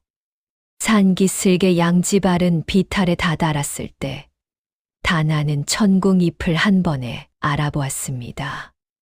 다나는 호미를 들고 천천히 자리를 잡았지요. 흙을 살살 헤치고 천궁 뿌리를 다치지 않게 케어 올리는 일은 다나가 7해 동안 매일 약을 다리며 익힌 솜씨였습니다. 다나가 첫 번째 뿌리를 막 케어 올렸을 때였지요. 다나 씨. 다나의 손이 그 자리에서 멈추었습니다. 산기슭에는 다나 외에는 누구도 있을 리가 없었지요. 그러나 분명히 누군가 다나의 이름을 불렀습니다. 다나는 천천히 고개를 들었습니다. 비탈 위에 한 양반이 서 있었지요. 긴 도포의 갓을 단정히 쓴 차림이었습니다. 가끈이 단정했고 도포 자락이 봄바람에 가만히 흔들렸지요. 30대로 보이는 사내였습니다. 흰 피부에 깊은 눈빛, 그리고 어딘지 모를 익숙한 기색이 그 얼굴에 머물러 있었습니다. 뉘신지요. 다나의 목소리가 가만히 떨렸습니다. 양반은 한참 다나를 바라보더니 천천히 한 걸음을 내려왔지요. 다나 씨를 한번 뵙고 싶어 산을 올라왔습니다. 어찌 다나의 이름을 아시는지요? 청주 인근의 다나 씨를 모르는 자가 있으리이까. 7해째 시댁 헛간에서 시부모를 모시는 며느리가 다나 씨가 아니십니까? 양반의 목소리는 깊고 단단했습니다. 그러나 그 목소리에는 어딘지 모를 떨림이 한 줄 있었지요. 다나는 호미를 가만히 내려놓고 2 손을 모았습니다. 다나의 이야기를 들으셨다면 부끄럽습니다. 부끄러우실 일이 아닙니다. 청주 인근에서 다나 씨의 이름은 부끄러움이 아니라 우러름입니다. 다나 씨, 한 가지만 여쭈어도 되겠습니까? 무엇이든지요. 신랑이 7해 동안 돌아오지 않았는데 다나 씨는 지금도 그 신랑이 돌아오기를 기다리고 계십니까? 기다리고 있지요. 다나는 답을 망설이지 않았습니다. 양반은 그 답을 듣더니 한참 입을 다물었지요. 그러더니 비탈 위에 한 손으로 가만히 가끈을 만지작거렸습니다. 다나 씨, 그 신랑이 만약 영영 돌아오지 못한다면 어찌하시겠습니까? 기다리지요. 다나는 7해 전에 한 가지 약속을 마음에 새겼습니다. 그 약속을 지키는 일이 다나의 자리이고 다나의 길이지요. 신랑이 돌아오시든 돌아오시지 않든 다나의 자리는 변하지 않습니다. 양반의 깊은 눈빛이 가만히 흔들렸습니다. 다나는 그 흔들림을 보았지만 무엇을 의미하는지는 알 수 없었지요. 양반은 다나 쪽을 한 번 더 바라보더니 천천히 입을 열었습니다. 다나 씨. 예. 다나 씨께서 캐고 계시는 그 천궁은 한 첩에 2뿌리가 더 필요한 약입니다. 어찌 그것을 아시는지요? 청주 인근에서 약을 잘 아는 자라면 알지요. 시아버님의 병환에 천궁 2뿌리가 더 필요한 일을 모르고서야 약을 안다 할 수 없겠지요. 다나의 가슴이 한 번 가만히 흔들렸습니다. 양반은 다나의 흔들림을 본 듯 한 걸음 더 비탈을 내려왔지요. 그러나 다나의 곁에는 다가오지 않고 한 발짝 떨어진 자리에 가만히 섰습니다. 다나 씨. 예. 다나 씨의 마음이 7해 동안 한 자리에 머물러 있다는 것을 청주 인근의 사람들이 모두 알고 있습니다. 그 마음을 다나 씨께서 끝까지 지키시기를 멀리서 다나 씨의 이름을 한 번이라도 들어본 자라면 누구나 바라고 있을 것입니다. 어찌 그런 말씀을. 다나 씨의 신랑은 반드시 돌아올 것입니다. 다나는 양반의 얼굴을 가만히 올려다보았습니다. 양반의 눈빛이 그 순간 한 번 더 깊어졌지요. 다나의 마음에 무엇인가가 한 번 가만히 떨렸습니다. 7해 동안 한 번도 떨리지 않았던 마음 한 자리가 그 양반의 한마디에 가만히 흔들리고 있었지요. 양반 어른, 어찌 그것을 그리 단언하시는지요. 신랑이 반드시 돌아온다 하시는 그 말씀의 까닭이 무엇인지요. 다나 씨의 마음이 그 신랑을 부르고 있기 때문입니다. 양반은 한 번 더 다나 쪽을 바라보았습니다. 가끈이 봄바람에 가만히 흔들렸지요. 그러더니 양반은 천천히 비탈 위로 한 걸음 한 걸음 다시 올라가기 시작했습니다. 양반 어른. 한 번만 더 뵐 수가 있을는지요. 다나 씨, 머지않은 날에 다시 뵙게 될 것입니다. 양반은 그 말을 마지막으로 비탈 위로 사라졌습니다. 다나는 그 자리에 한참을 서 있었지요. 양반이 사라진 비탈 위로 봄바람이 한 번 더 불어왔고 다나의 머리에 난 흰 머리 한 가닥이 그 바람에 가만히 흔들렸습니다. 어찌. 다나는 한참 만에 호미를 들고 천궁 2뿌리를 더 캐었습니다. 그러나 다나의 손이 자꾸 멈추었지요. 양반의 깊은 눈빛이, 양반의 떨리는 한 줄 목소리가 다나의 머릿속에서 자꾸 되살아났습니다. 어딘지 모를 익숙한 기색. 다나는 그 기색을 어디에서 본 것 같았지만 끝내 떠오르지 않았지요. 해가 기울 무렵 다나는 산에서 내려왔습니다. 마당에는 안씨 부인이 마루 끝에서 다나를 기다리고 있었지요. 다나야, 어찌 늦었느냐. 어머님, 천궁 2뿌리는 잘 캐어왔습니다. 얼굴이 어찌 그러하느냐. 안색이 평소와 다르구나. 다나는 잠시 망설이다가 안씨 부인 곁에 자리에 앉았습니다. 어머님, 산에서 한 양반을 만났습니다. 양반이라. 긴 도포의 갓을 단정히 쓴 30대 사내였습니다. 다나의 이름을 알고 계셨고 시아버님의 약을 알고 계셨습니다. 어머님, 그 양반이 다나에게 한마디를 하셨습니다. 무어라 하더냐.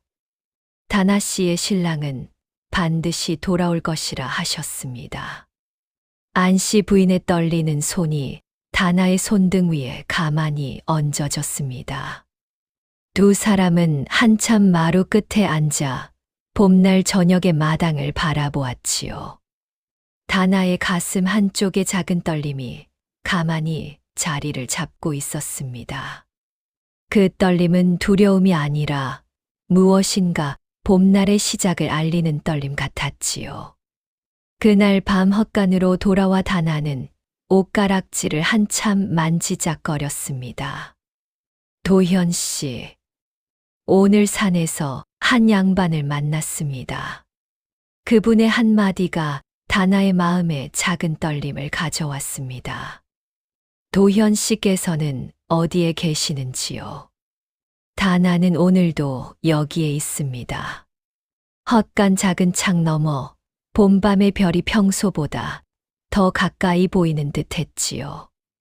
7해째 봄이 한 고비를 넘기고 있었습니다. 산에서 양반을 만난 다음 날부터 다나는 새벽잠을 한층 더 줄였습니다.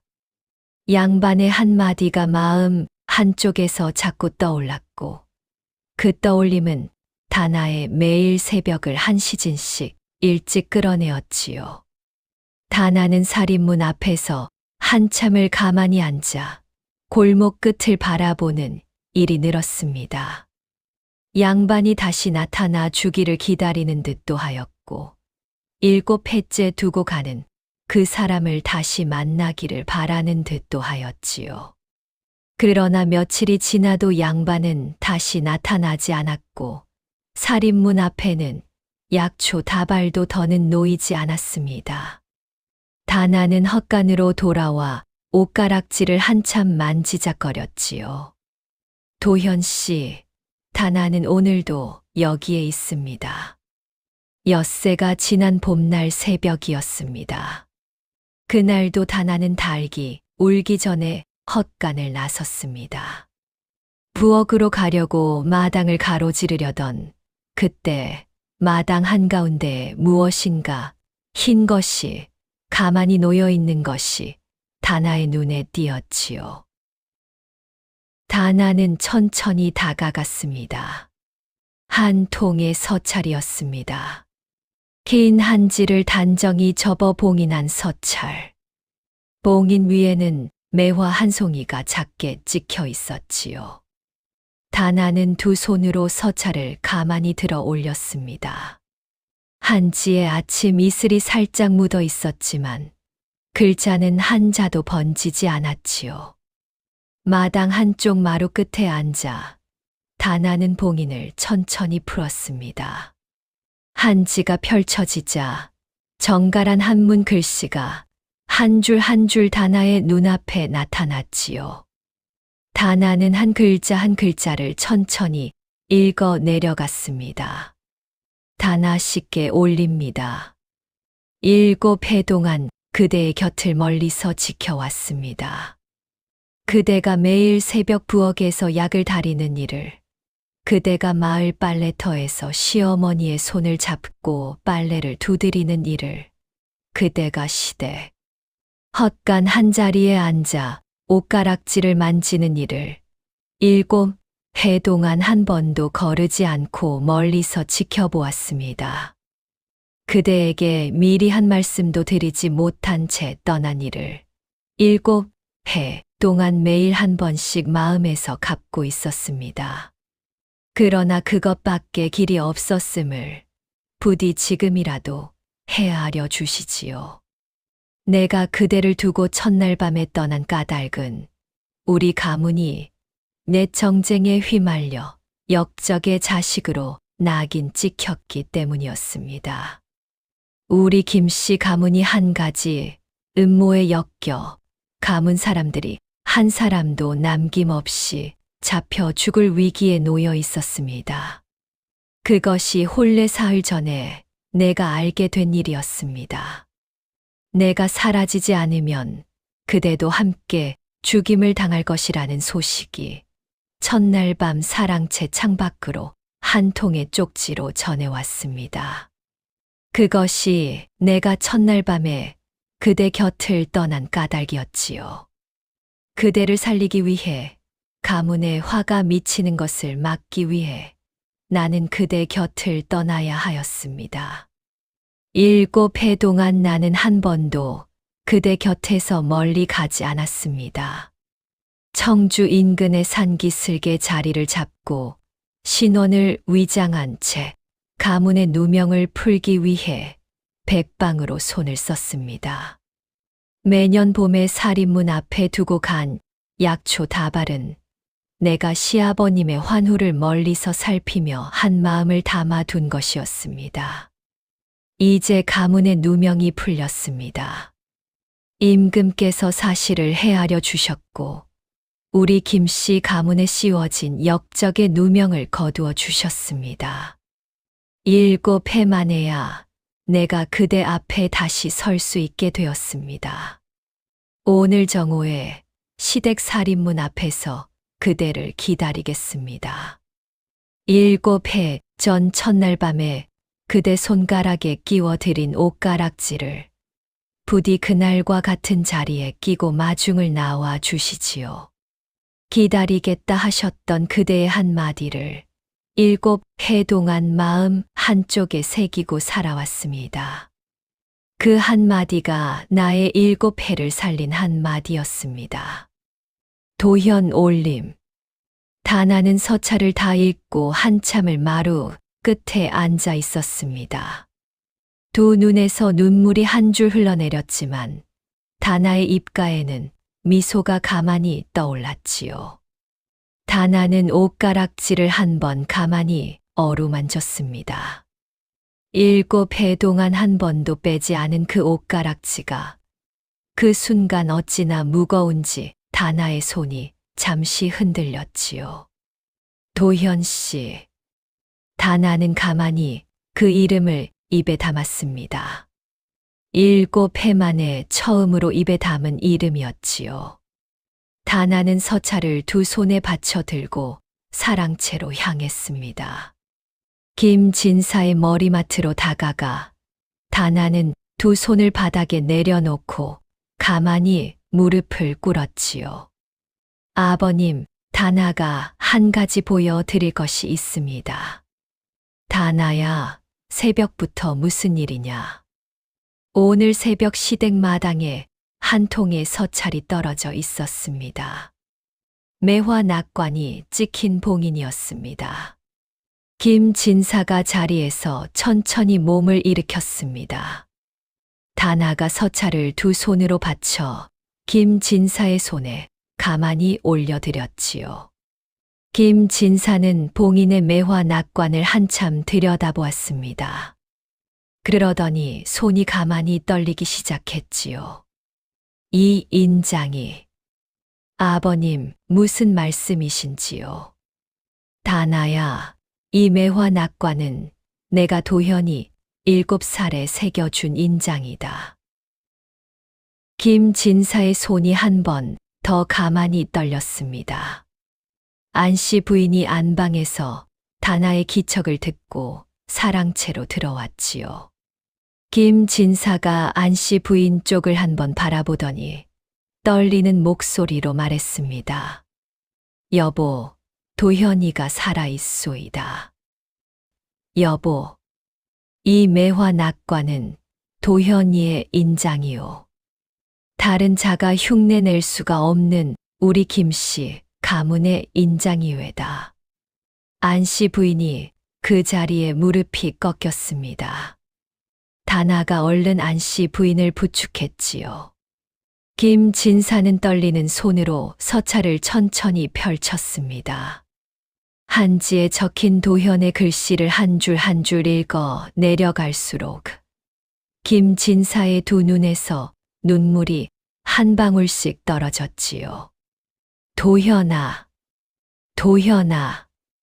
아버님 도련님께서는 7해 동안 살아 계셨습니다. 다나야, 다나야. 김진사는 서찰을 다 읽고 한참 천장을 바라보았습니다. 안씨 부인은 두 손으로 얼굴을 감싼 채 어깨를 흔들었지요. 다나가 두 분 사이에서 한 번씩 손을 잡아드렸습니다. 아버님, 어머님, 다나야, 이제 알겠습니다. 매년 봄 살인문 앞에 약초 다발을 두고 가신 분이 누구이셨는지를. 도련님이셨습니다, 아버님. 7해 동안 우리 곁을 멀리서 지키신 분이 도련님이셨습니다. 김진사가 다나의 손을 잡았습니다. 그 손이 어찌나 떨리는지 다나도 같이 손이 떨릴 정도였지요. 다나야, 7해 동안 도현이가 우리 곁을 지킨 것은 도현이의 도리였다. 그러나 7해 동안 도현이가 그 도리를 지킬 수 있었던 것은 다나 내가 우리 곁을 지켰기 때문이다. 아버님, 다나 내가 없었다면 우리 두 늙은이는 7해를 살지 못했을 것이고 우리가 살지 못했다면 도현이가 돌아올 자리도 없었을 것이다. 다나 내가 도현이를 살린 것이고 우리 김문중을 살린 것이다. 아버님, 그것은 다나의 도리였을 뿐입니다. 안씨 부인이 다나의 손을 가만히 잡고는 떨리는 손으로 다나의 머리에 난 흰 머리 한 가닥을 어루만졌습니다. 다나야, 이 흰 머리 한 가닥이 우리 김문중의 명운이로구나. 어머님, 무슨 말씀을. 이 한 가닥이 우리 도현이를 7해 동안 지킨 한 가닥이고 우리 두 늙은이를 7해 동안 지킨 한 가닥이다. 다나야, 이 한 가닥을 어찌 갚아야 하는지를 어미가 모르겠구나. 어머님, 갚으실 것이 없습니다. 다나도 두 분께 갚을 것이 더 많습니다. 서찰의 마지막 한 줄을 김진사가 다시 한번 읽었습니다. 오늘 정오에 시댁 살인문 앞에서 그대를 기다리겠습니다. 김진사의 목소리가 사랑채에 가만히 울렸습니다. 안씨 부인이 떨리는 손으로 사랑채 한쪽 시계를 가리켰지요. 해는 이제 막 동쪽 산봉우리 위로 한 뼘이 올라와 있었습니다. 정오까지는 5시즌이 남아 있었지요. 다나야. 예, 어머님. 내 옷을 갈아입어야겠다. 어머님, 다나의 옷은 이것이 전부입니다. 내가 시집 올 때 친정에서 보내준 다홍 무명 치마와 노란 무명 저고리가 있을 것이다. 7해 동안 한 번도 입은 적이 없는 그 옷이 어딘가에 있을 것이다. 어머님, 그 옷은 헛간 한쪽 농에 두었습니다. 7해 동안 한 번도 꺼낸 적이 없지요. 오늘 그 옷을 입거라. 다나는 잠시 망설이다가 천천히 헛간 쪽으로 발걸음을 옮겼습니다. 헛간 한쪽의 작은 농을 열어보니 7해 전 친정에서 보내준 다홍 무명 치마와 노란 무명 저고리가 단정히 개어진 채 들어있었지요. 다나는 그 옷을 두 손에 받쳐 들고 한참 바라보았습니다. 7해 전 가마에서 내린 그날 입었던 그 옷의 빛깔이 그대로였지요. 다나는 옷을 갈아입었습니다. 회색 무명 저고리를 벗고 다홍 무명 치마를 다시 둘렀지요. 옷가락지는 약지에 그대로 끼웠습니다. 7해 동안 한 번도 빼지 않은 그 가락지가 다홍 무명 치마 위에서 가만히 빛을 받았지요. 거울에 비친 다나의 모습은 7해 전 가마에서 내린 그날의 다나와 어딘지 다르고 또 어딘지 같았습니다. 머리에 난 흰 머리 한 가닥이 어깨에 걸쳐 있었지만 두 눈빛은 그날보다 더 단단했지요. 다나는 헛간을 한 번 가만히 둘러보았습니다. 7해 동안 다나가 자리를 잡았던 집단 위 작은 자리. 무명 이불 한 채. 청동 거울. 7해째 봄까지 다나의 모든 것이었던 그 자리를 다나는 한참 바라보았지요. 다나는 헛간을 나섰습니다. 마당 한가운데 김진사가 자리에서 어떻게든 일어나 마루 끝에 앉아 다나를 기다리고 있었지요. 안씨 부인이 다나의 옷매무새를 떨리는 손으로 한 번 가만히 만져 주었습니다. 다나야, 곱구나. 7해 전 그날만큼 곱구나. 어머님, 오늘이 우리 다나의 2번째 혼례날이로구나. 마당의 살구꽃이 봄바람에 한 번 흔들렸습니다. 정오까지는 이제 2시즌이 남아 있었지요. 다나는 마루 끝에 안씨 부인 곁에 앉아 살인문 너머의 골목을 가만히 바라보았습니다. 7해 동안 한 번도 본 적이 없는 무엇인가가 그날 정오에 그 살인문을 넘어 다나의 마당으로 들어올 것이었지요. 정오 1시즌 전부터 마당에는 봄바람이 평소보다 따뜻하게 불어왔습니다. 살구꽃 한 잎 한 잎이 마당 위에 가만히 떨어졌고 다나는 마루 끝에 앉아 살인문 너머를 가만히 바라보고 있었지요. 안씨 부인이 다나의 한 손을 떨리는 손으로 잡고 있었고 김진사는 안방문을 열어둔 채 자리에서 마당이 보이는 쪽을 바라보고 있었습니다. 해가 마당 한가운데로 곧장 떨어질 무렵이었습니다. 살인문 너머 골목 끝에서 사람의 발소리가 들리기 시작했지요. 한 사람의 발소리가 아니었습니다. 여러 사람의 발소리가, 그리고 가마꾼의 무거운 발소리가 골목을 따라 다나의 마당 쪽으로 다가오고 있었지요. 다나의 가슴이 한 번 가만히 흔들렸습니다. 안씨 부인의 손이 더 떨렸지요. 다나는 자리에서 가만히 일어섰습니다. 마루 끝에서 한 걸음 한 걸음 마당 한가운데로 나아갔지요. 다홍 무명 치마 자락이 다나의 발걸음에 가만히 흔들렸습니다. 살인문 너머에서 행렬의 모습이 보이기 시작했습니다. 앞에는 호위무사 2사람이 검은 도포의 검을 차고 걸어왔고 그 뒤로는 푸른 도포 차림의 시종 2이 따랐지요.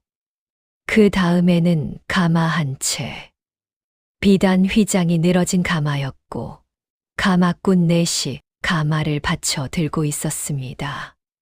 마지막에는 또 한 사람의 시종이 뒤따랐지요. 행렬은 살인문 앞에서 가만히 멈추었습니다. 호위무사가 살인문을 한 번 가만히 밀어 열었고 가마꾼들이 가마를 살인문 안쪽 마당까지 들여놓았지요.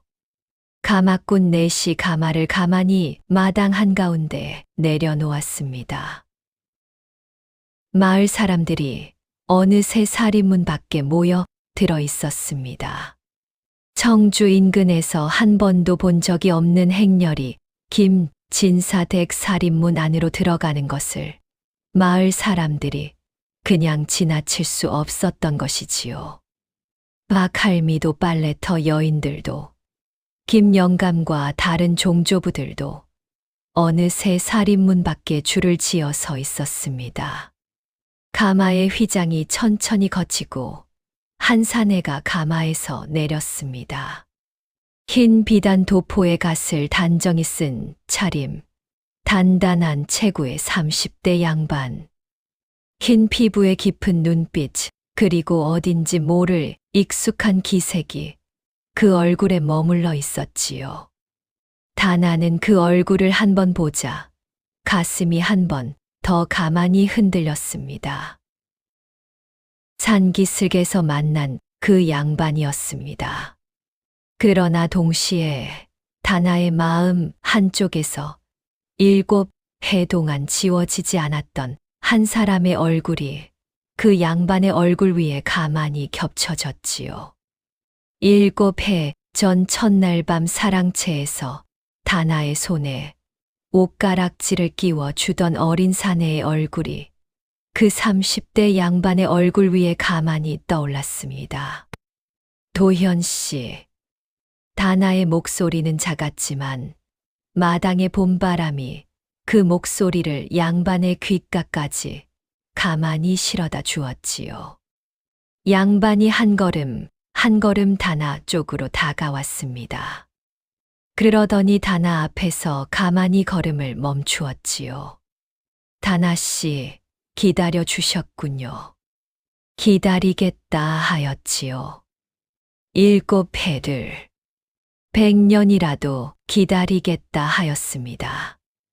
7해는 100년에 비하면 짧지요.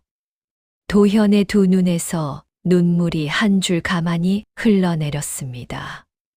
다나도 눈에 눈물이 가만히 차올랐지만 입가에는 작은 미소가 떠 있었지요. 도현이 다나의 손을 천천히 잡았습니다. 다나의 약지에 끼워진 옷가락지를 한번 가만히 어루만졌지요. 다나 씨, 7해 동안 한 번도 빼지 않으셨군요. 이 가락지가 다나를 지켜주셨지요. 도현 씨께서 그러하리라 하셨던 그날 밤 그대로였습니다. 도현이 다나의 손을 두 손으로 받쳐들고 가만히 무릎을 꿇었습니다.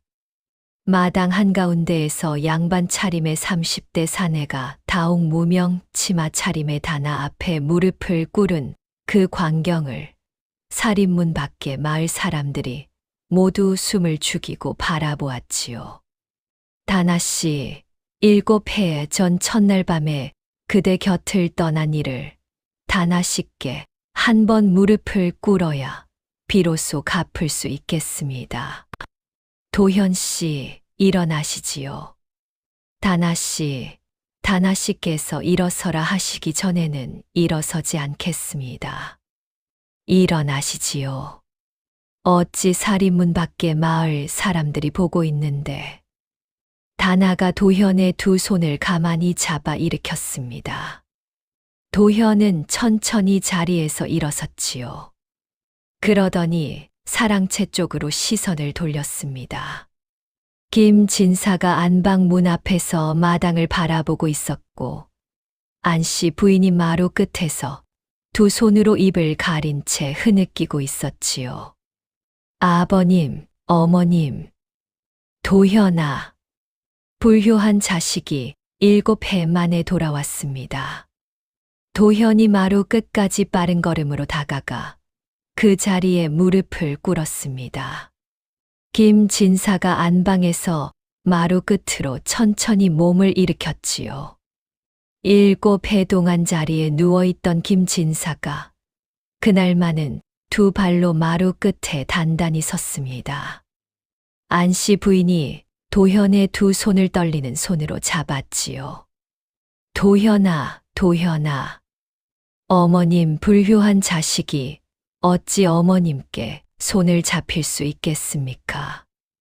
도현아, 무엇이 어찌 되었든 내가 살아있구나. 우리 도현이가 살아있구나. 어머님, 어머님.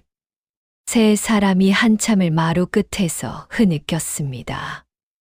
다나도 마루 끝까지 다가가 안씨 부인의 등을 가만히 어루만져 드렸지요. 김 진사가 한참 만에 입을 열었습니다. 도현아, 7해 동안 어디에 있었느냐? 아버님, 사연이 깁니다. 그러나 한마디만 먼저 올리겠습니다. 7해 동안 청주 인근의 산기슭에서 한 번도 멀리 가지 않았습니다. 매년 봄 살인문 앞에 약초 다발을 두고 간 것은 제가 두고 간 것이었습니다. 매년 봄 다나 씨를 멀리서 한 번씩 뵈었고, 아버님, 어머님 두 분의 안부를 멀리서 한 번씩 살피며 7해를 살았습니다. 김진사가 천천히 자리에 다시 앉았습니다. 안씨 부인도 다나의 부축을 받아 마루 끝에 자리에 앉았지요. 도현이 마당 한가운데 단정히 자리를 잡고 7해의 사연을 천천히 풀어내기 시작했습니다. 7해 전, 혼례 사흘 전이었습니다. 우리 김씨 가문에 옛 정쟁에 화가 미치고 있다는 소식이 한양에서 청주로 전해왔습니다. 임금의 옛 신하 가운데 한 사람이 영모로 몰려 죽임을 당한 일이 있었고, 그 신하와 우리 김씨 가문이 한 가지 인연으로 엮여 있었지요. 그 인연을 빌미 삼아 한 무리가 우리 김 가문을 역적의 가문으로 몰아 한 사람도 남김없이 잡아들이려 하고 있었습니다. 혼례 사흘 전 그 소식을 들은 저는 부모님께도 차마 전하지 못하였습니다. 혼례를 미루면 그것이 화의 빌미가 되리라는 것이 그 소식의 마지막 한 줄이었기 때문이지요. 혼례를 치르되 저 혼자 사라지는 것이 가문과 다나 씨를 함께 살리는 길이라 마음을 굳혔습니다. 도현아, 첫날 밤 다나 씨께 옷가락지를 끼워 드릴 때 한마디 말씀을 드린 것이 있지요. 훗날 무슨 일이 있어도 이 가락지를 지니고 계시면 내가 어디에 있든 그대를 알아볼 것이요. 그 한마디가 7해 동안 제가 다나 씨와 통하던 단 한 가닥의 끈이었습니다. 도현은 한참 숨을 고른 뒤 사연을 이어갔습니다. 7해 동안 저는 신원을 위장한 채 청주 인근의 산기슭에 자리를 잡고 가문의 누명을 풀기 위해 한양과 청주를 오가며 뱃방으로 손을 썼습니다. 옛 정쟁의 진실을 알고 있는 사람들을 한 사람 한 사람 만나 증거가 될 수 있는 글을 모았지요. 7해째 되는 봄이 시작될 무렵 마지막 한 사람의 글이 모였습니다. 임금께 우리 김씨 가문이 역적의 가문이 아니라는 사실을 아뢰는 상소를 올렸고 임금께서 그 사실을 헤아려 주셨습니다. 7해 만에야 우리 김씨 가문에 씌워진 누명이 거두어졌고 임금께서는 한 가지 더 내려주셨지요. 도현이 품에서 2통의 교지를 꺼내 2 손에 받쳐 들었습니다. 김진사가 떨리는 손으로 교지를 받았지요. 아버님, 임금께서 저에게 승문원 부정자 자리를 제수해 주셨습니다. 도현아, 그리고 한 가지 더, 임금께서는 다나 씨께 효부 정려문을 하사하셨습니다. 마당이 일순 조용해졌습니다. 효부 정려문은 임금이 효를 다한 며느리에게 내리는 가장 높은 영광이었지요. 청주 인근에서 효부 정려문이 내려진 일은 한 번도 없었습니다. 살인문 밖에 모여있던 마을 사람들이 한순간 술렁였지요. 임금께서 다나 씨의 7해를 들으시고 친히 한마디를 내리셨습니다. 청주의 한 며느리가 7해 동안 한 약속을 지킨 일은 만 백성의 본이 될 만한 일이라. 그 한마디 말씀을 곁들여 효부 정려문을 다나 씨의 시댁 살인문 앞에 세우라 하셨습니다. 다나는 그 자리에 한참을 가만히 서 있었습니다. 두 눈에서 눈물이 한 줄, 또 한 줄 흘러내렸지만 다나의 입가에는 작은 미소가 흔들리지 않았지요. 도현 씨, 다나는 정려문을 받을 만한 일을 한 적이 없습니다. 다나 씨, 임금께서 친히 헤아려 주신 일이외다. 다나는 그저 한 약속을 지킨 일밖에 없습니다. 다나 씨, 한 약속을 7해 동안 지키는 일이 정려문 한 채로도 다 갚을 수 없는 일이라는 것을 임금께서도 헤아려 주신 것이지요. 살인문 밖에서 김영감의 목소리가 들렸습니다. 어느새 마당 안으로 한 걸음 들어선 김영감이 다나 앞에 가만히 무릎을 꿇었지요. 다나야, 큰아버님 무엇 하시는지요? 일어나시지요. 다나야, 내가 7해 동안 너에게 한 말이 모두 헛된 말이었구나. 김문중을 지키려 한답시고 우리 가문의 진짜 어른을 한 자리 한 자리 짓밟은 어리석은 노인이었구나. 큰아버님, 어찌 그런 말씀을. 다나야, 김문중의 큰종족으로서 내 앞에 무릎을 꿇는다. 7해 동안의 무거운 말 한마디 한마디를 내 앞에 갚는다. 김영감의 뒤를 따라 다른 종조부들도 마당으로 들어와 다나 앞에 가만히 무릎을 꿇었습니다. 살인문 밖에서 박할미가 가장 먼저 무릎을 꺾었고 빨래터의 여인들이 그 뒤를 따랐지요. 마을 사람들이 한 사람 한 사람 다나의 마당 앞에 무릎을 꿇기 시작했습니다. 다나 세댁, 우리가 7해 동안 세댁을 손가락질한 일을 갚지 못하겠소. 다나 세댁, 우리 마을의 본을 7해 동안 우리가 알아보지 못하였소. 다나는 마당 한가운데에서 한참을 가만히 서 있었습니다. 그러더니 두 손을 모으고 마을 사람들 한 사람 한 사람에게 가만히 인사를 했지요. 여러분, 일어나시지요. 다나의 7해는 다나 한 사람의 일이 아니라 시아버님, 시어머님 두 분께서 함께 지켜 주신 7해였습니다. 또한 멀리서 매년 봄 약초 다발을 두고 가신 도련님께서 함께 지키신 7해였습니다.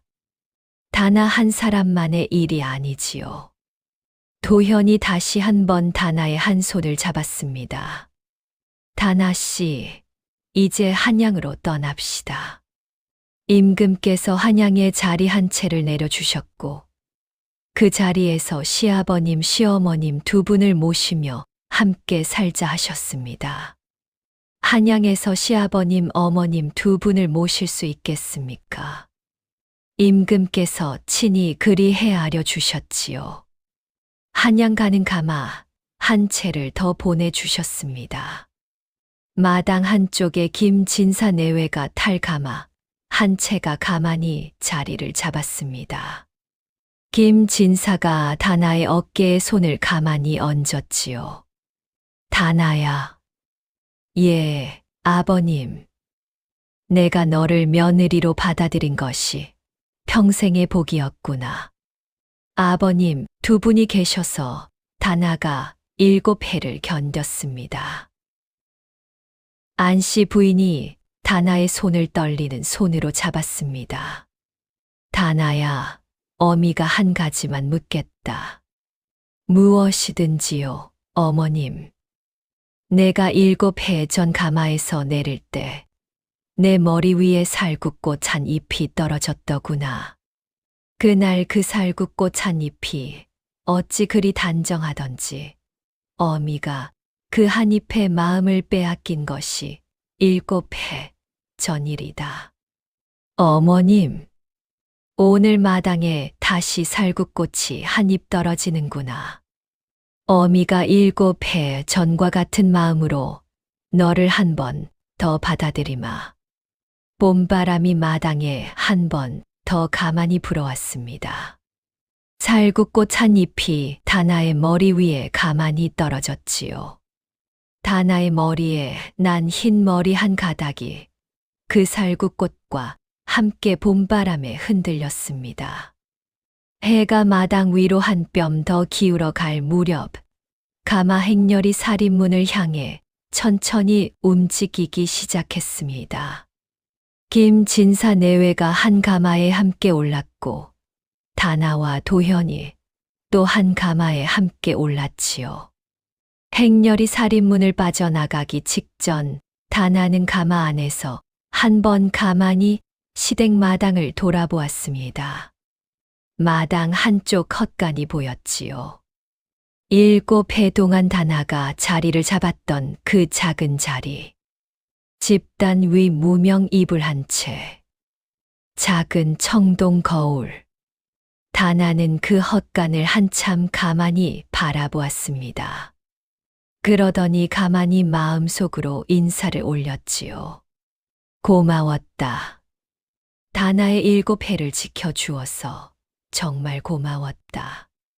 가마가 살인문을 넘었습니다. 마을 사람들이 살인문 양쪽에 줄을 서서 다나의 가마를 배웅했지요. 박할미가 두 손을 모으고 가마를 향해 가만히 절을 했고 빨래터의 여인들도 그 뒤를 따랐습니다. 김 영감과 다른 종조부들이 가마 행렬의 뒤에서 한참을 따라 걸었지요. 마을 어귀를 지나 한양 가는 길로 가마 행렬이 들어섰습니다. 봄날 정오의 햇살이 가마의 비단 휘장 위로 가만히 내려앉았지요. 다나는 가마 안에서 한 번 더 옷가락지를 가만히 어루만졌습니다. 7해 동안 단 한 번도 빼지 않았던 그 옷가락지가 그날 정오 가마 안에서 처음으로 다나의 손에서 따뜻하게 빛났지요. 훗날 청주 인근의 사람들은 김진사댁 살인문 앞에 세워진 효부 정려문 앞을 지날 때마다 한 며느리의 7해를 이야기했다고 전해집니다. 한 가지 약속을 지키는 일이 어찌 그리 무거운지, 그러나 그 무거움을 지켜낸 끝에 한 사람의 운명이 어찌 그리 환해지는지를 그 정려문 한 채가 청주 인근에 두고두고 일러주었지요. 사람의 한마디 약속이 100년 세월을 견딘다는 옛 어른들의 가르침이 다나 한 사람의 7해에 단단히 새겨진 것이라 하겠습니다.